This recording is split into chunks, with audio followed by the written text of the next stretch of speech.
Welcome back sa aking channel. Aktor JM De Guzman bumuhos ang luha at hindi makapaniwala sa regalo sa kanyang coffee business ni Donalyn Bartolome. Panuurin at pakinggan ang buong detalye.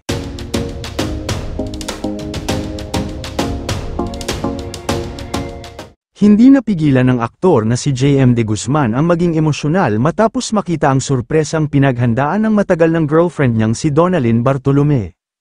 Ibinahagi ito ni Donalyn sa kanyang latest vlog, kung saan ay naikwento niya rin kung paano sila nagkakilala hanggang sa maging sila ng aktor.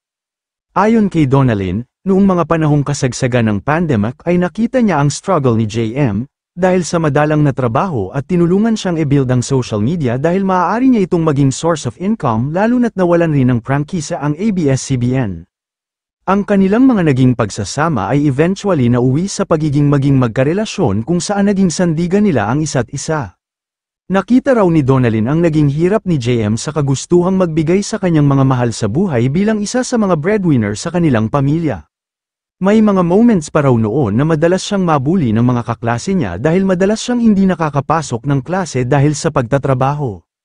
Kaya naman nagdesisyon siyang surpresahin ang kasintahan ng negosyo na matagal niyang pinaghandaan.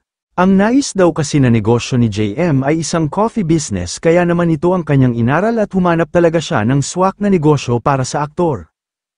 Ginawa ito ni Donalyn, upang mabigyan din ng steady source of income ang kanyang boyfriend, syempre makadagdag tulong din si JM sa kanyang pamilya, labis-labis naman ang pasasalamat ng aktor sa kanyang girlfriend, at naging emosyonal pa ito, dahil hindi makapaniwala sa surpresang natanggap niya. Ayon pa kay JM, hindi niya alam kung paano pa niya papantayan ang pasabog na regalo ni Donalyn.